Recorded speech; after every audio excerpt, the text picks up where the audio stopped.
Yes, love's a secret weapon. Yeah! Hi, I'm Donna Loren. And I'm Dr. Adam Gerace. And you are listening to Love's a Secret Weapon podcast. The following program is brought to you in living color on NBC.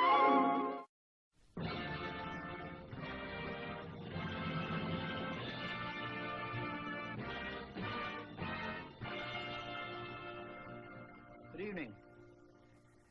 As you know, I've been an advocate of the family-type TV show for many, many years, and that's why I'm so delighted to present tonight's play. It's a brand-new American family, written by Arnold Schulman. And it has all the warmth, the heart, the sentiment, and the lunacy that goes on in the average American home. And our cast is a very good one. You'll see three wonderful new stars: Michael Constantine, Lou Antonio, and Donna Loren, with guest star Bill Bixby. And believe it or not, that's me. I'll be back in just 1 minute with this very delightful play. Welcome back to Love's a Secret Weapon podcast. And today we have a treat for TV aficionados when we delve into Donna's TV pilot called Two for Penny. It's nice to be back, Donna. Oh, Adam, always, sweetheart. The world is topsy-turvy. And if we can just stay, in our focus of love, that is where my heart lies. And I hope all of our listeners, as well as many, many, many millions, billions of people all over the world. Absolutely. And in our last episode, speaking of the world, you had taken a trip to Paris for the dating game and then on to Rome for a potential role as Gina Lollobrigid's daughter in a movie. And at the time that you had left to go to Paris for the dating game, you had just started seeing someone. And now in this episode, we're going to pick up on your return back to Los Angeles. Is that right? That is correct. Great. So before we do, though, as I said, we're going to talk about a pilot you did called Two for Penny, which was screened as part of an anthology series that Danny Thomas produced in the late 1960s called the Danny Thomas Hour. So for our listeners, because probably most of them, unless they watched it at the time, this is a pretty hard piece of TV to find. What was the premise of the Two for Penny pilot, if you remember? I do very clearly. There was a movie called Love with a Proper Stranger, starring Natalie Wood and Steve McQueen, about a young sister with two brothers that were highly protective of her, and she fell in love with someone. So they were constantly trying to prevent them from being together. The author or the screenplay writer of this movie decided to work with Aaron Spelling and Danny Thomas on a TV series in which I would play the part of Natalie Wood and Michael Constantine and Lou Antonio. Yeah, two brothers. And then we did a pilot. For NBC, which was aired a couple of times. And in the pilot, the family is Greek, so the issue, well, first of all, particularly Michael Constantine is the very overbearing brother, and then Lou Antonio is kind of the overbearing brother, but more kind of the muscle. He's the one that thinks he's going to bonk someone on the head, every time he's not particularly happy with them. But the conflict was, I guess, that they wanted to shelter your character, Penny, sort of completely anyway, but particularly when they think that she is going to start dating a non-Greek boy played by Bill Bixby, they think, okay, we've got to organize something here, and they try to sort of find a Greek guy for you to, essentially get married to, and that kind of causes a conflict in the house. Well, isn't that something that just, is pervasive to this moment, where families get involved and parents think they know best, and children, either go their own way, and hopefully the parents will finally acquiesce, or it's just one of those dilemmas, that come into the control category, and instead of letting it be. Absolutely. And that's what I look forward to after our reading, is sort of delving a lot more into this, because I watched the pilot again recently. And so I've got a lot of questions. But will you read for us? Because today we are actually coming to the end of one of our longer chapters called Blowing Out the Candles. This is the last part of that very long chapter where so much has happened. I'd love to. Thank you, Adam. Go, Donna. Lenny's ambivalence gave way for me to act out as a little bit of a wild child upon my return from Rome, when I was set to do a TV show called Groovy, hosted by the super cute, curly blonde Michael Blodgett.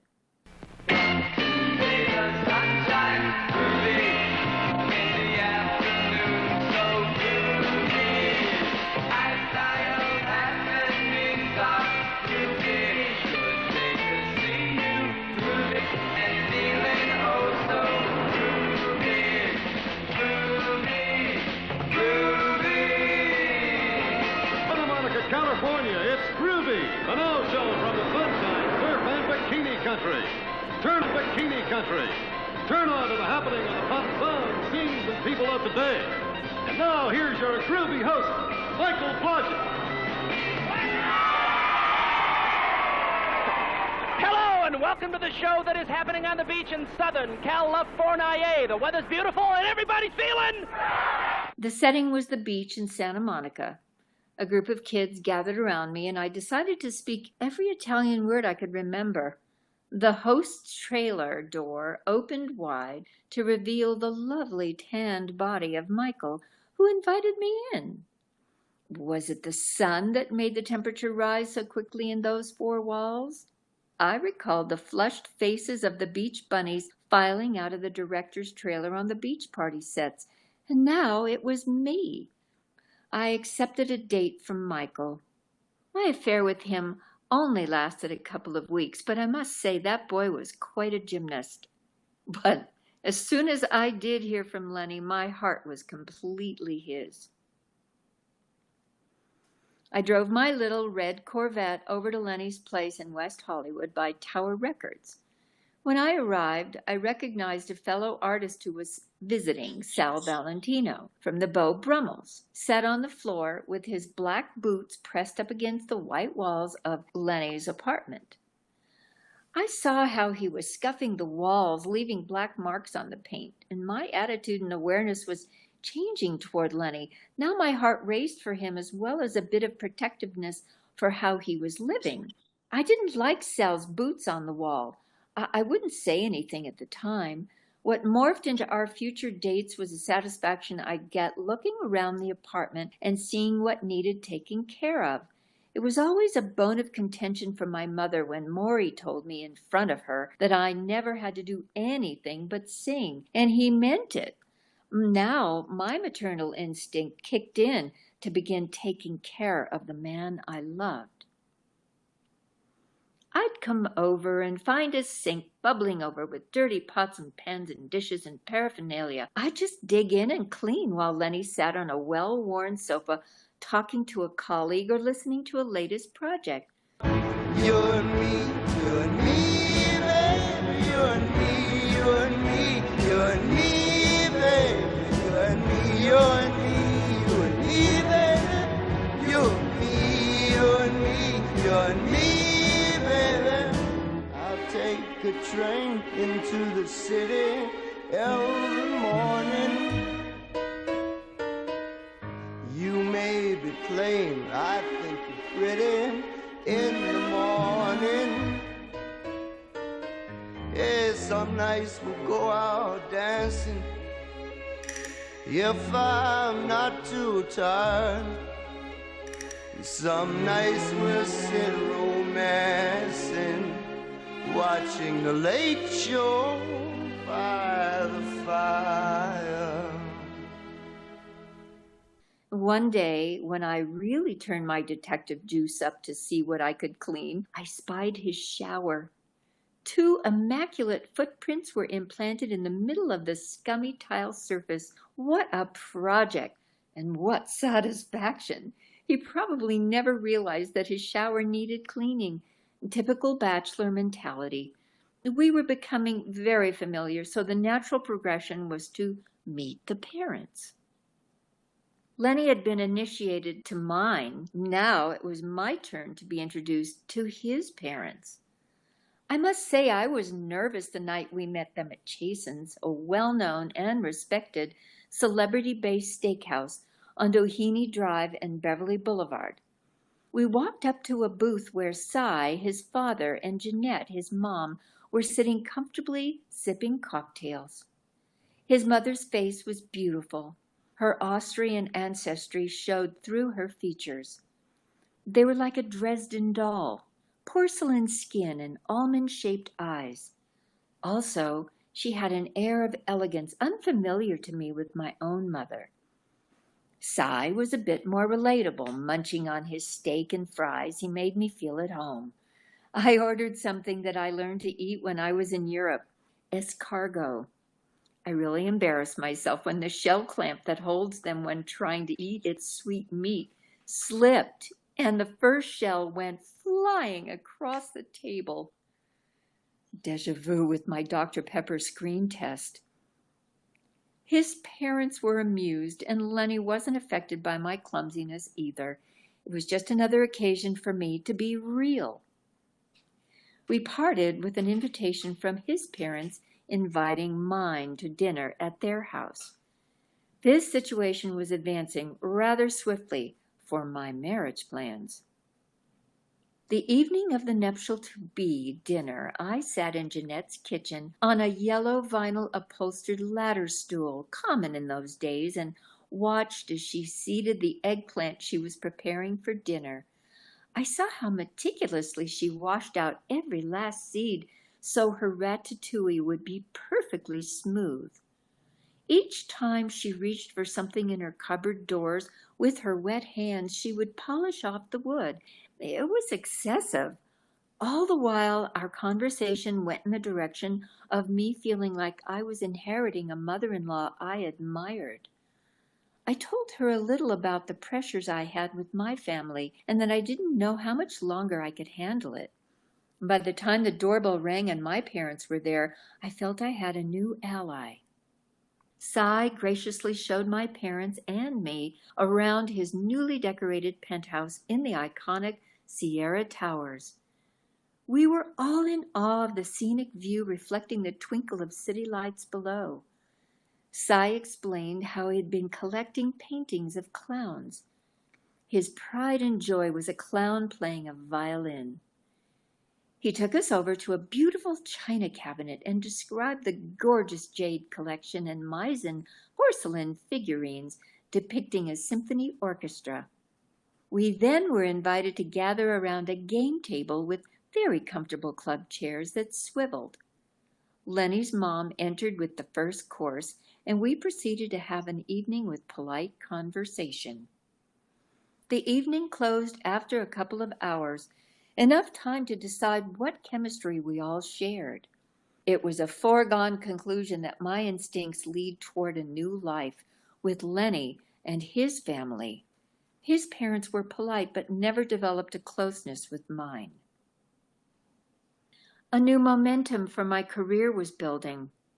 I was called in to meet with and audition for Aaron Spelling to star in my own series. He liked me and wanted to go forward, so then my next meeting was with Paul Bogart, who would be the director. When I met Paul, I had just finished reading The Apple Cart by George Bernard Shaw. In my interview, he was taken aback by that, explaining, "Oh, I just finished directing that off-Broadway." I think it gave him the confidence that we both had the same point of reference, and so we'd probably work together very well. Next, I met Arnold Schulman, the writer. Arnold was a New York resident, a very sophisticated writer for stage and screen.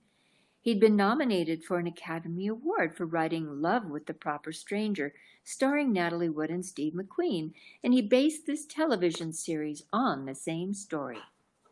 I was chosen to play the Natalie Wood character, and Michael Constantine and Lou Antonio, the overbearing brothers.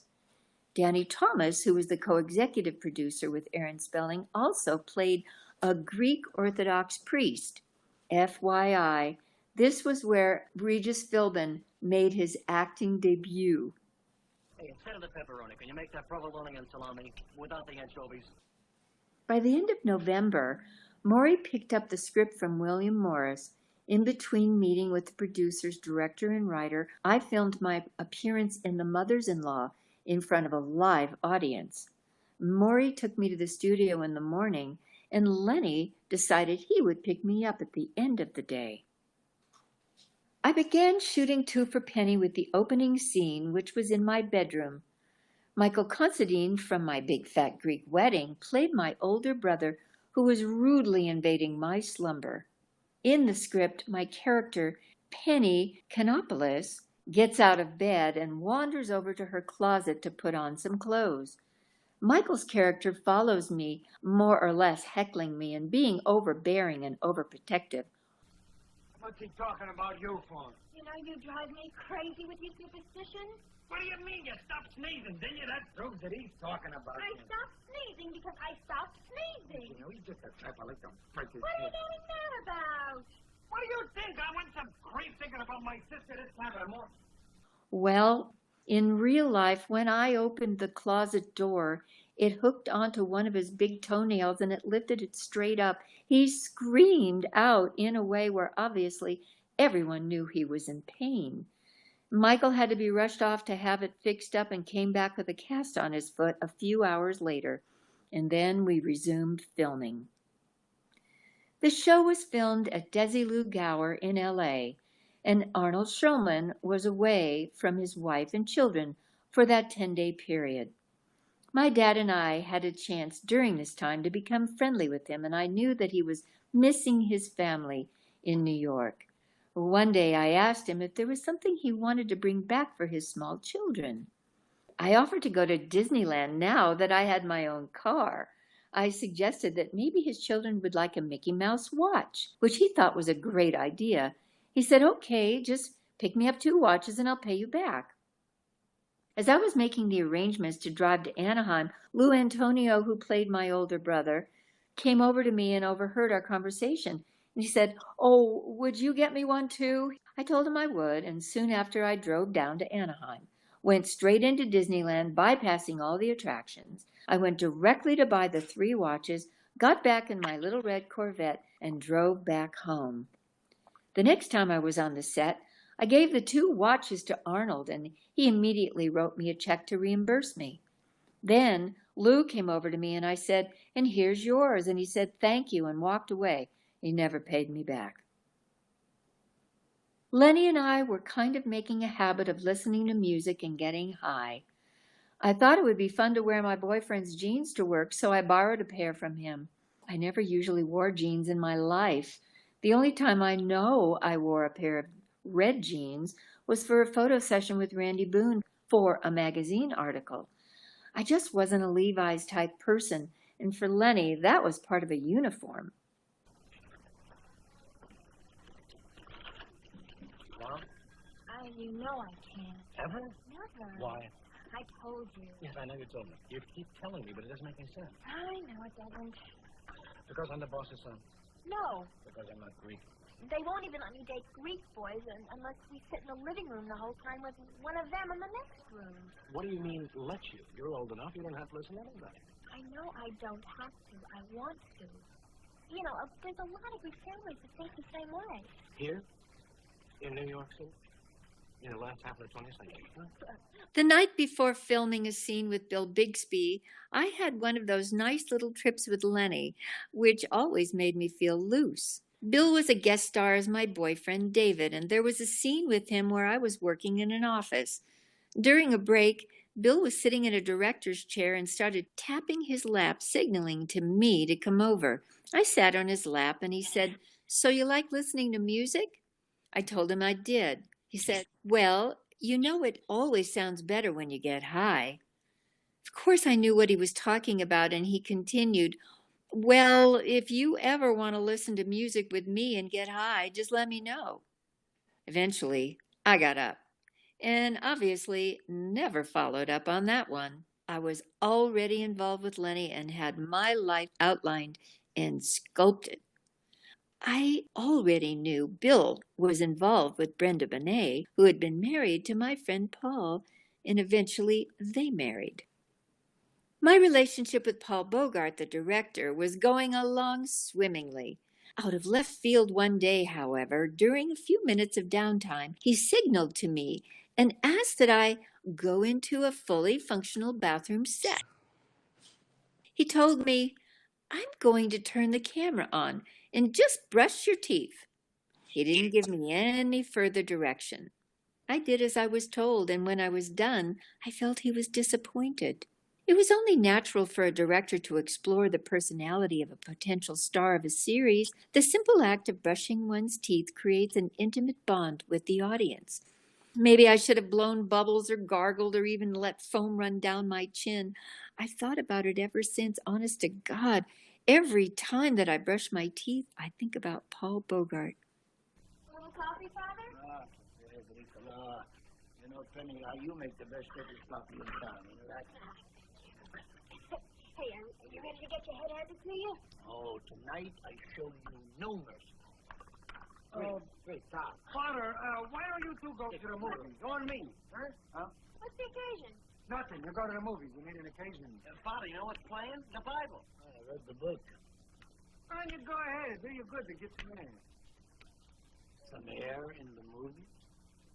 The wife of the movie. You'd never guess in a million years they're trying to get rid of us, would you?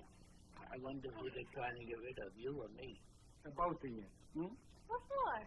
Not just a little business. So why didn't you say so with all your sneaky maneuvering? I'll go get my coat.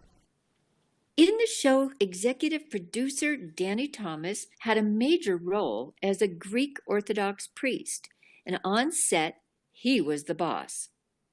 During one of the takes, there was a little time delay.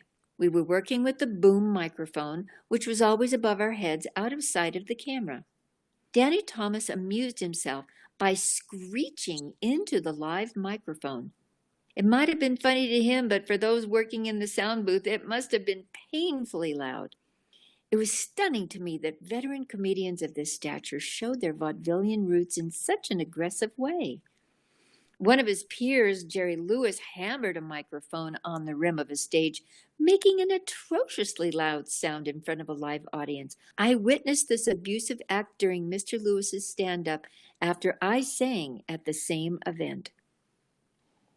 At the end of the 10-day shoot, I concluded with a sense of satisfaction. Overall, I thought it went very well. The intention of this Our Network pilot, which essentially had a guarantee of being aired, was to turn into a series. We all thought that it had great potential. The downfall of the storyline, set in an ethnic tone that American audiences were unaccustomed to, was actually the character that Danny Thomas played. NBC allowed one airing in primetime with one rerun and canceled any future development plans. I really had no second thoughts about Two for Penny. To my delight, Lenny announced he wanted to marry me, and would I accept his mother's diamond engagement ring? I thought how romantic that would be to carry on a tradition. His mom and dad were happily married for over 30 years. And the ring Lenny offered me was styled in the 30s and a bit dated for my taste. The round diamond, however, was 2 carats. I made an appointment at my grammar school friend Linda's jewelry store in Westwood, Crescent Jewelers, to have his mother's diamond set for me on a wide gold band. We planned our wedding for March. I was turning 21 on the 7th, and our wedding would be on the 24th. I made a date with my mother to look for a wedding dress. We went to the bridal department at Robinson's in Beverly Hills for a fitting. Usually my weight was never a problem. I think the tension of the change I was making was getting to me. Every bride wants to look their best, so I decided to ask my mom for the first time to take a few of her diet pills to make sure that my waistline was as trim as it could be. The pills made me hyper and talk weird, like I was all sped up with a dry mouth. And Lenny noticed my change in behavior. He said, "I didn't know you liked that stuff." When I was booked on the Pat Boone show, I was under the influence of the diet pill. It put me in a state of illusion and made me feel quite distant from everyone, like I was in my own world. I can see why people are addicted to some form of drug inducement to alter their state of mind and put them in their bubble. But once was enough for me. When I tried my dress on in the bridal salon, an overwhelming feeling of transformation welled up inside me. It's truly amazing how magic a wedding dress can be. Wow, really a lot to talk about as always, both the professional and the personal, but it's particularly interesting, I think, what you were saying towards the end of the reading, which was really about appearing on the Pat Boone show while having taken the diet pills. And I just find that a really interesting situation for someone performing. Yes, and may I say that when I had that experience of feeling a distance between myself and the audience, that is exactly the opposite I loved performing. I loved connecting with people. To have that effect of, being in my own space and being removed from connecting with people and, looking them in the eye and having some sort of a relationship in that moment, that it was so imperative for me. So I'm sure that's why my awareness said, no, that's not good for me. Not something you want to do going forward, which is interesting because we're entering kind of that late 60s stage at this point, and I imagine there would have been a lot of people who were starting to, I guess, check out, if we want to call it that, and were sort of utilizing substances while performing, and how they related to that, whether they thought it was something that just improved them, whether it was something that they just took and didn't give it a thought. But for you really, that idea, that connection, there was kind of a bit of a wall put up or a distance put up between you and the audience when you engaged in that. And, from what I understand, yes, I have definitely indulged in my fair share of, marijuana. For me, that has never made me feel distant. In fact, I don't know, for some reason, maybe it even connects me more in a strange way. Everyone's chemistry, body chemistry is different. That's just how it affects me. But my goodness, I did witness, let's say an abuse of that usage, not marijuana, but more mind altering substances. And I think that it was done deliberately. I think, that, well, I'm recalling Keith Richards' book when he says, during the days of his heroin use, that he would only use the finest and never too much.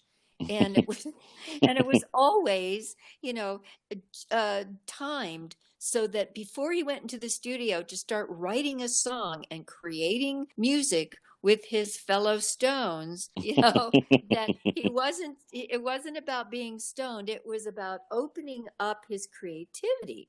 And I think a lot of people, I mean, that's not the only way to take a substance, but, I don't know, maybe nature has provided that for many of us. I mean, medicine men have taken magic mushrooms and smoked peyote and things like that, to go beyond our maybe limited dimensions. But anyway, I'm no expert in this field, and I don't claim to be. I'm just saying that I love connecting with people. There is nothing better for me. So that's why when I was doing that, I did it 4 times, taking 4 days worth of diet pills from my mother's stash, and never did that again.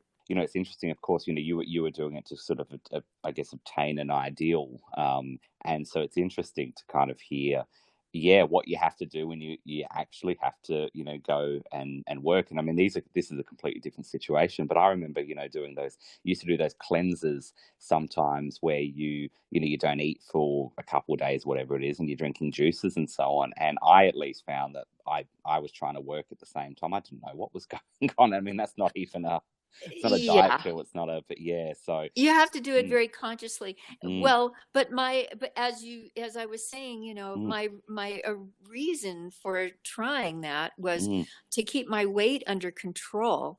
And my weight was contractual with Dr. Pepper. Yes. And my appearance was always more or less unspokenly contractual with, my parents and my everyone that I worked with. I had to be a certain way. So, but I also think that the wedding dress kind of, I don't know what to call it, enigma of fitting into your wedding dress. I mean, I think it is really important to many brides up to this moment.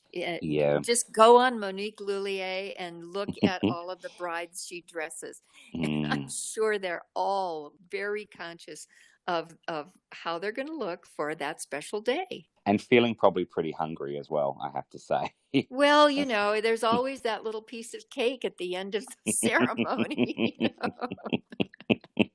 By the end of it, no one cares at that point, but up until then, for sure. And I think it's interesting in talking about, the I'm just picturing it, just this bride hoeing down on this, massive piece of wedding cake at the end of the night. But it's interesting because, you're talking about, of course, the wedding dress, which is a pretty common experience for many women, and that concern about looking the best.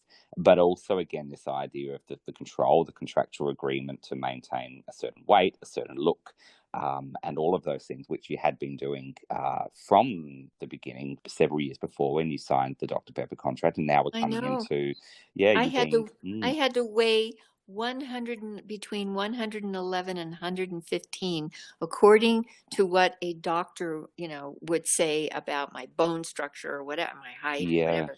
And or they could cancel my contract. Was there ever any question of it? Like, I presume, I know when you first signed up, you would have had all those sort of checks and balances. Did they ever follow it up, or was it they looked and thought, oh, well, she looks fine? You mean, did they ever weigh me in? Yes, it's like a prize fighter.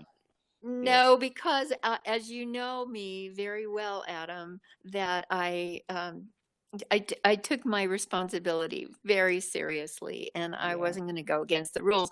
Although I did tell you, when I was on the Monkees, that I did drop to 107, but it just didn't. It didn't change whatever I can say. It didn't change my relationship with Dr. Pepper. They didn't know the difference. Yeah, for sure. And I guess in some ways, going down in weight probably, perhaps for them, would have been preferable to putting it on, shall we say. Within, no extremes, it's like nothing like Karen Carpenter or some, bulimia, which would be very sad. No, sure. Just a little here and a little there, like we all do, right? Like we all do, particularly during a pandemic. But oh dear. Yeah, it's interesting. If we talk about the Two for Penny pilot, and we do hope, hopefully one day perhaps our listeners can see some of that program. But it would be great, to be able to see it, because it's beautifully shot. The set design is beautiful. The the music is wonderful. The sophistication of the writer coming from that theatre background, Arnold Schulman. It was quite a sophisticated piece of TV, and in watching it, I think I kind of related to the show probably as a first generation Italian Australian, so not a Greek but an Italian, because Danny Thomas, when you first see him on screen, you expect him to be this very proper Orthodox priest. He's going and doing a blessing or whatever in the house, because Michael Constantine is quite a superstitious person, so I think they're doing something to do with that. But in some ways, he ends up being a lot more progressive than the brothers, because the parents had left Greece so long ago, and the brothers in the pilot are looking after Penny, even though they're all adults because the parents have died. But when the parents leaving Greece so long ago, the sons have taken on the traditions of the old country as they were all those years ago and continue them in New York, where they run this delicatessen. But ironically, in so many cases of immigrants, the old country isn't like that anymore, where it really does reflect how immigrants come to countries and are kind of stuck between the old ways and the new country, and then also probably not fitting in if they ever return to the old country because things have, moved on from there. Mm-hmm. Yeah, change is not easy. Mm. Especially in, when you love your culture and you have a long history. Mm. And I think that's, one of the main conflicts, that we've all been witnessing all over the planet, is how does one maintain, their culture without it and blend, Mm. and Mm. blend into a kind of one world family or community. It requires a lot of acceptance and adaptation and flexibility, really, and curiosity, for someone that comes from a long tradition, maybe Mm. 1,000 years or Mm. 2,000 years of people doing it the same way. And then suddenly, it's, I have to say, I don't want to be too abstract, but I saw E.T. for the very first time, Okay. Yep. during this coronavirus period. And I just never got around to seeing it. And Mm. it's kind of like E.T., he had to, or it had to, acclimate to a totally new environment, It's I hadn't actually thought of the connection, but you're very you're very right. I think seeing something like that's kind of, the extreme of seeing, the foreignness of a country. But I'm just thinking of all these people who would have got off, boats in the 60s, including my family in Australia, and looked around at this, I guess, what would have probably looked like a very, dry outback country and thought, where am I? What is this? Mm-hmm. Mm-hmm.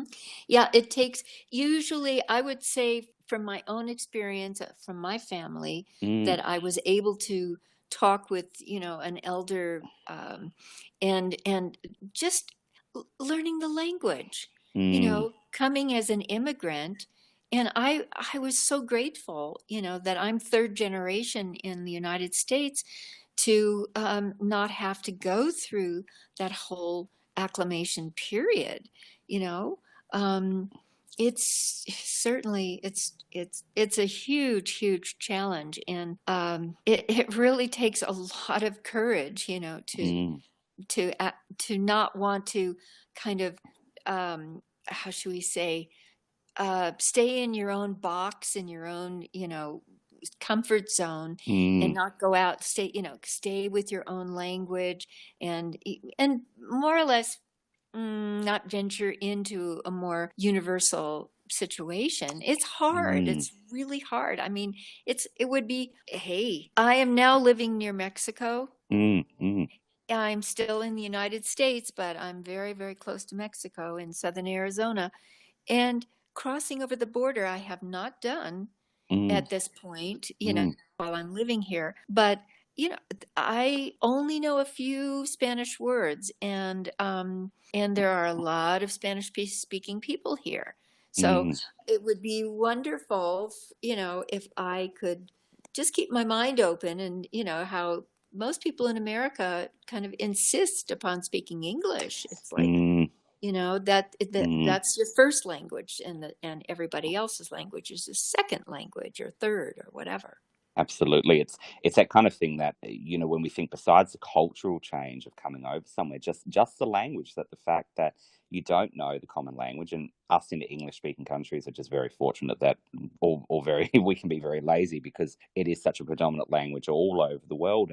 And yet thinking about, even when you go and travel for fun, or when you went to Italy, or when you went to France, we pick up a few words here and there, but then having to communicate in this completely foreign language, we can get some little idea from even that of why people perhaps find it very hard to integrate, because you do want to be surrounded by people who speak your language. And I would dare say many of these immigrants that came at certain times in the world, and probably still today, are not always the most welcomed by the host country. So it really, we can see how those traditions are also something of maintaining the old, or maintaining a link. But I think But as we're in that period of time, in the 60s, before All in the Family came in, Norman Lear kind of broke the glass ceiling and exposed ethnicity onto the American television. Well, he did it in a way where it was very successful and very accepted. And when Jack Good on Shindig, tried to produce a multiracial show, it backfired. It was successful for a short time, but not by the network. So there was no approval. So the Two for Pennies series, getting back to that, just hadn't reached that time zone of acceptance yet. Yeah, I think you're very right that I think if it would probably had been a couple of years later than when it was, because it was filmed in 67 and aired in probably early 68, if it had come along just a little bit later, I think people would have related to it more, because as you said, I think it was probably ahead of its time in showing a lead family that was an ethnic family. And that's perhaps why it didn't hit at that time.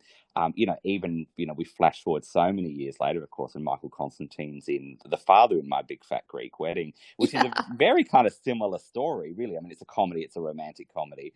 There's not there's that cultural conflict, but this time he's playing the father instead of the overprotective brother. So what a dear man. He was so sweet, and I was so sad.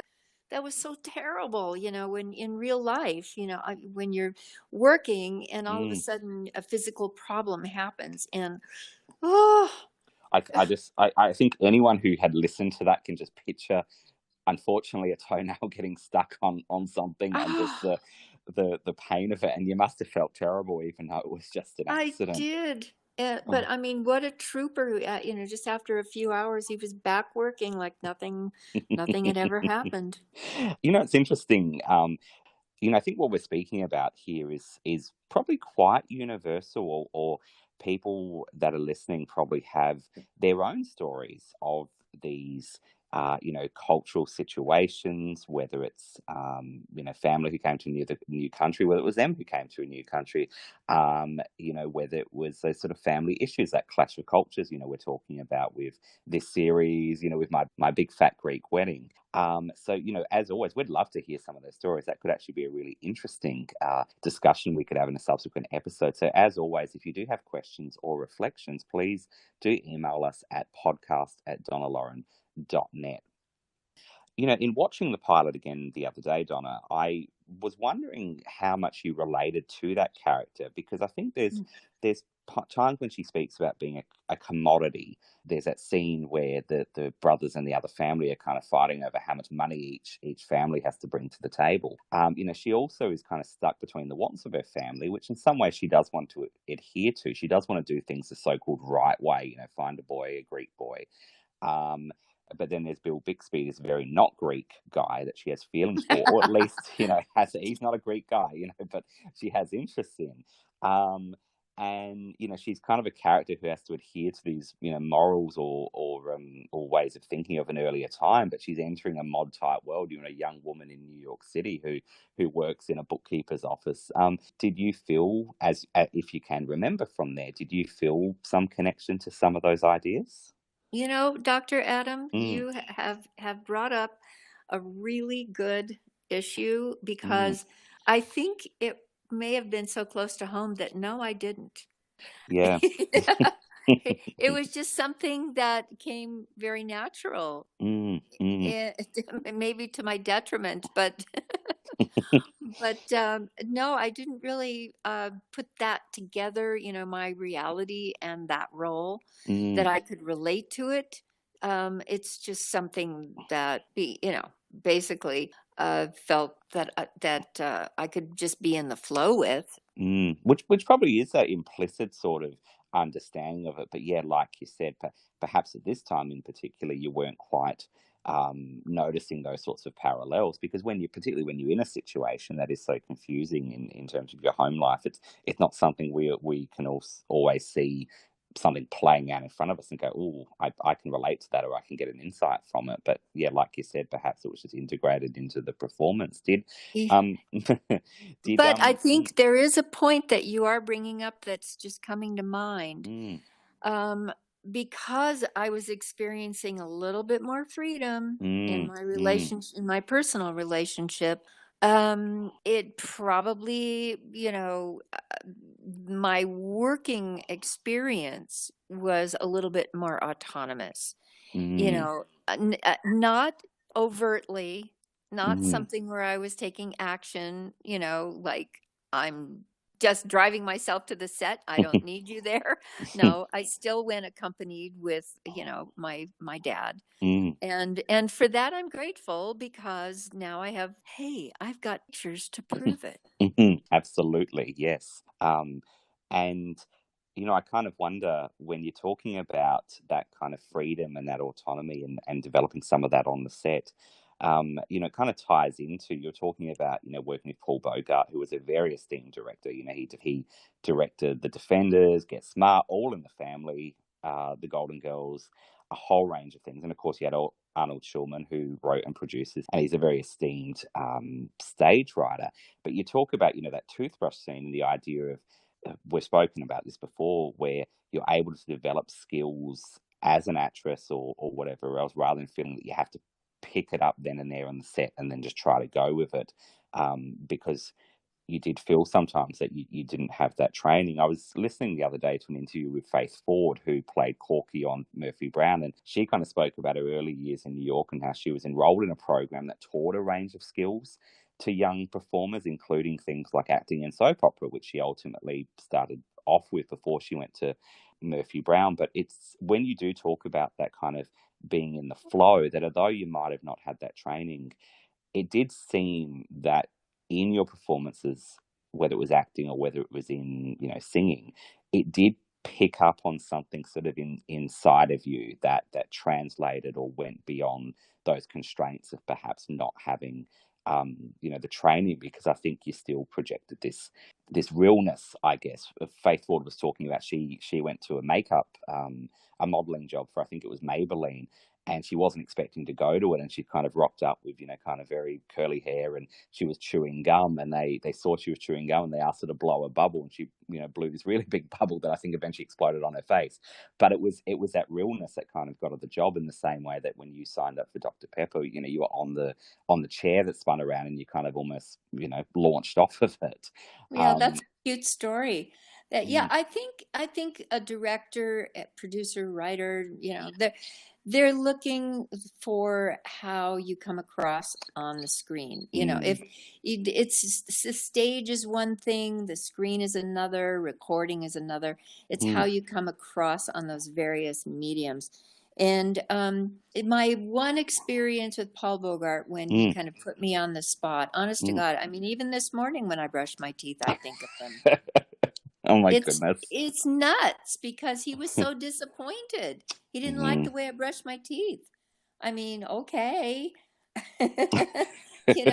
He was so disappointed. And it really left an impression. It's so something about what his sincerity of wanting to give me kind of a very off the cuff kind of situation, and see how I could handle it. Maybe, I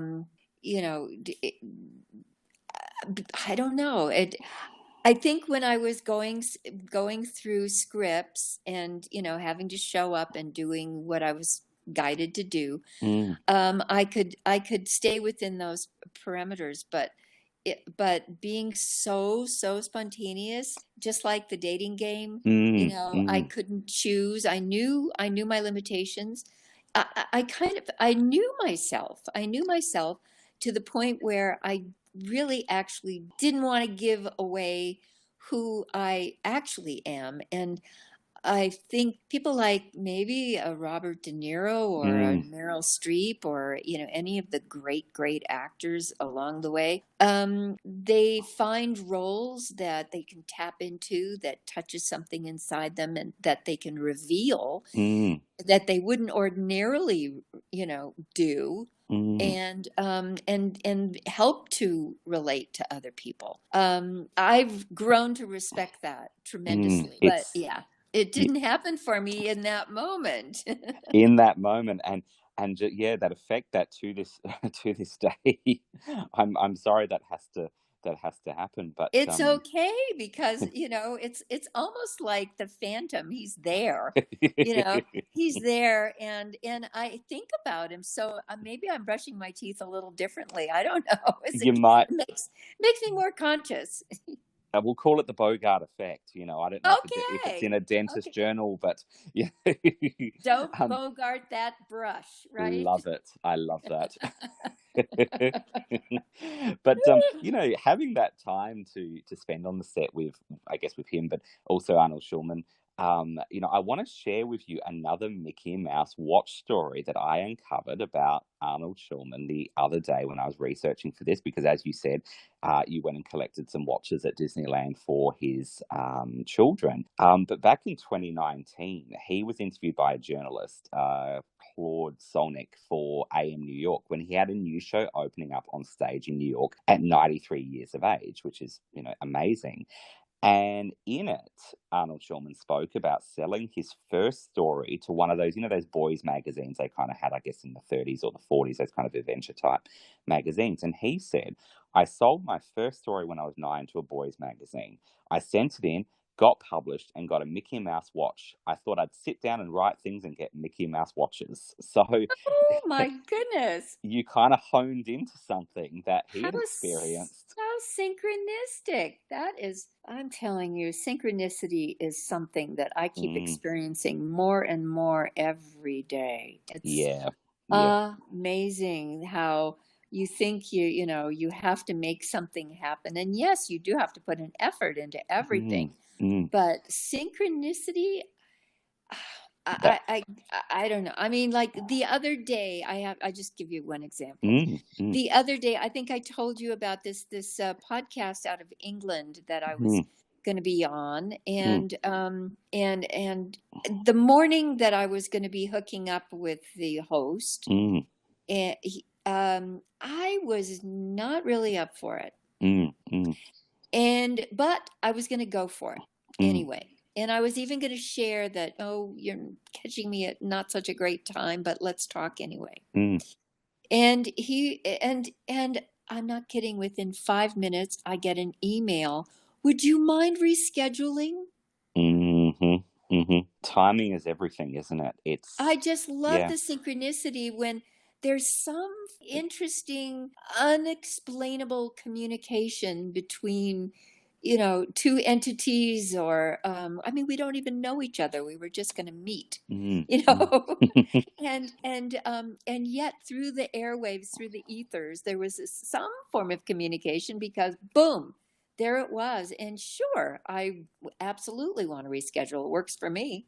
Yeah, and that's that's a whole other topic that we probably should delve into at some point. But again, if anyone listening does kind of have any of those cool moments to share with us, please do, because you do notice them when you're looking out for them, and they kind of hit you in the face. You're like, whoa, that's cool. That's interesting. And that's different. I'm going to take a giant leap of faith, Dr. Adam, because we were going to talk about an idea, and I would love to invite our listeners, our fans, to engage in our podcast in discussions. I think it would be very fertile ground for, an interaction between fans of mine that have been following me for decades, and people that have been listening to our podcast.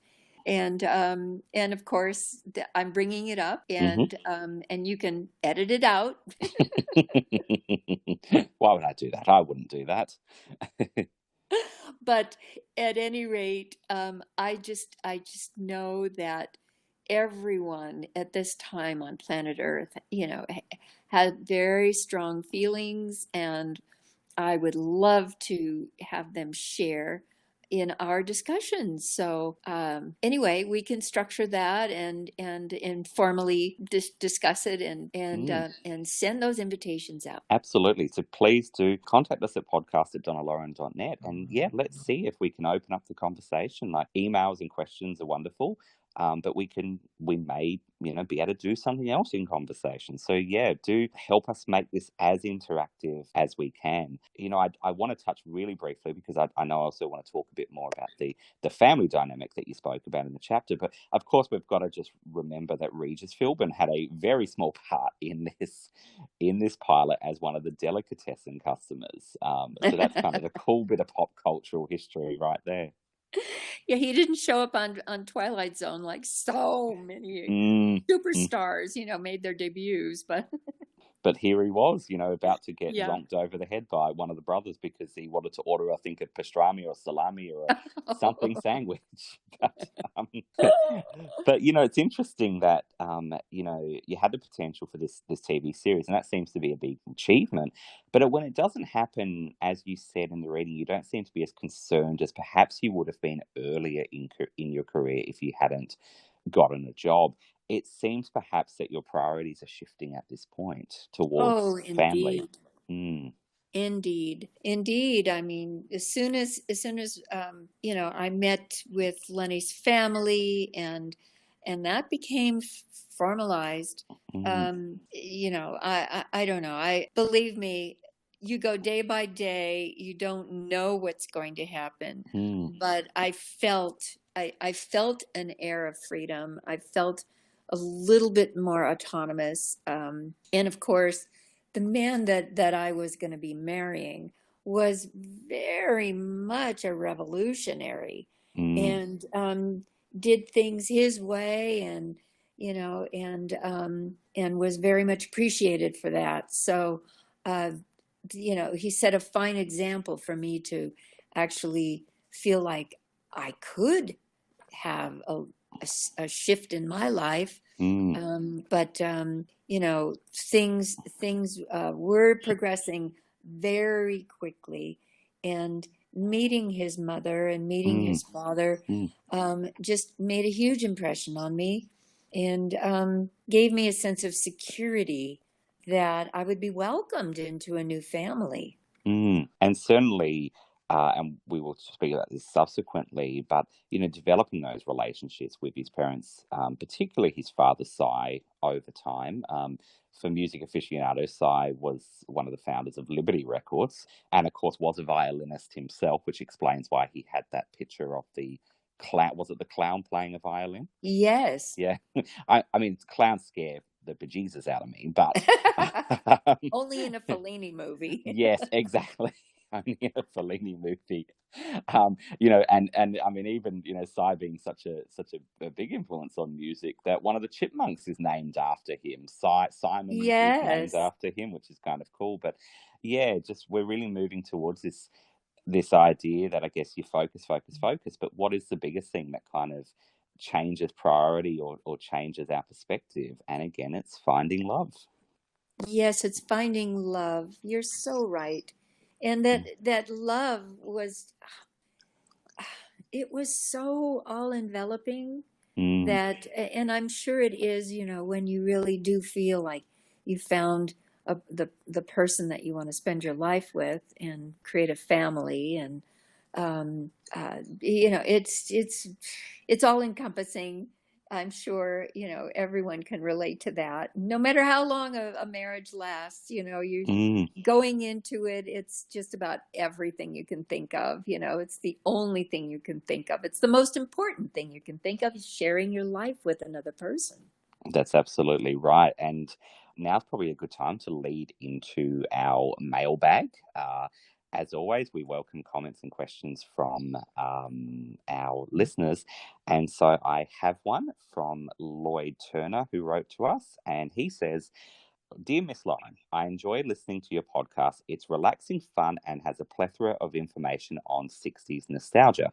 To be honest with you, I'm about to watch Beach Blanket Bingo for the first time, and I'm a little nervous. Any advice? Ooh. Yes, hang 10, Lloyd. I was going to say don't burn the weenie, but that would probably make much more sense to Lloyd once he watches Beach Blanket Bingo. Yeah, both are good advice.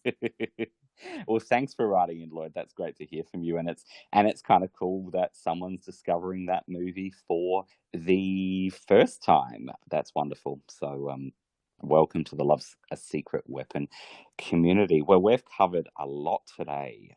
So I guess what we're working towards in our next episode is a wedding. Da, da, da, da. Looking forward. Absolutely. It kind of reminds me just to, I guess, circle back to where we started when we were talking about that family organization of a wedding, particularly in the Two for Penny series. And there's a scene in that where there's this, I presume she's the Greek grandmother sitting between, she insists on sitting between your character and the young boy. And I've kind of got this picture in my head. I'm sure I've got a photo somewhere of my grandparents who, in southern Italy in the 1950s, who would have probably only been in their teens, and they got married very young. But I'm pretty sure there's a picture of the two of them, and in between is my grandmother's grandmother, looking very imposing and unimpressed by the whole thing. So, well, that's life. Absolutely, but. As always, wonderful to speak with you, Donna, and I look forward to picking up our conversation again soon. Absolutely, and we will keep the beat going on Love's a Secret Weapon.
Yes,